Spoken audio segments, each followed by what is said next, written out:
रायगढ़ जिला सदर महकुमा स्थित गोविंद चंद्र देव उच्च विद्यालय खेल पड़िया रविवार जिला प्रशासन और जिला शिक्षा विभाग आनुकूल्य 5टी उच्च विद्यालय रूपांतरित कार्यक्रम मुख्यमंत्री शिक्षा पुरस्कार योजना अंतर्गत जिला स्तरीय पुरस्कार वितरण उत्सव अनुष्ठित हो जाइछि।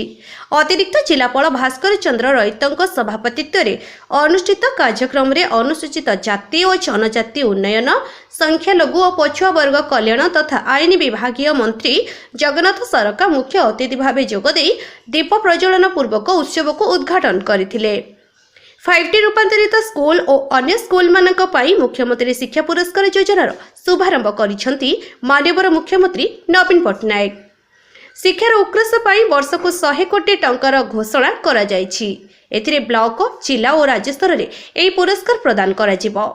50,000 छात्र छात्री 1500 प्रधान शिक्षक शिक्षयित्री स्कूल परिचालना कमिटी सरपंच पुरातन छात्र छात्री मानक यह पुरस्कार प्रदान करा जिवर सुव्यवस्था करिसेंती मुख्यमंत्री।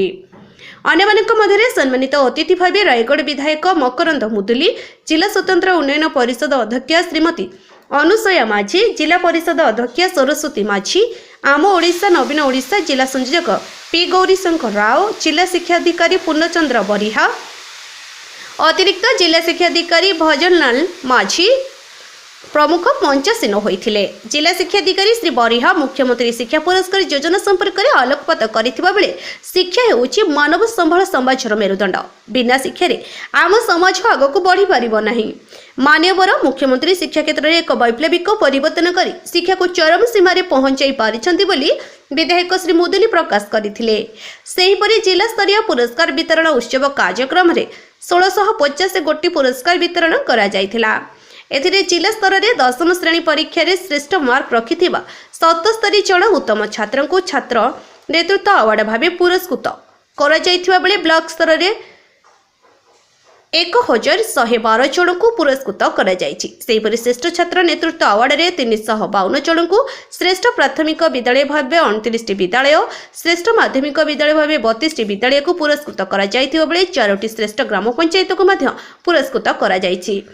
सेहीपरि श्रेष्ठ माध्यमिक विद्यालय अवार्ड रे 11 जन प्रधान शिक्षकों को पुरस्कृत करा जायथिबा बेले ब्लॉक स्तर में श्रेष्ठ 11 जन पुरातन छात्र को एवं श्रेष्ठ शिक्षक भाव 11 जन शिक्षक को एवं 11टी स्कूल परिचालना कमिटी को अतिथि मानक द्वारा पुरस्कृत करा जायथिला।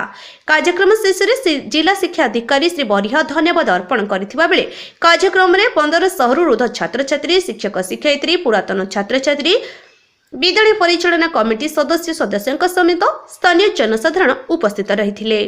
एही अवसर में विभिन्न विद्यालय छात्र छात्री मानक द्वारा सांस्कृतिक कार्यक्रम परिवेषण करा जायथिला।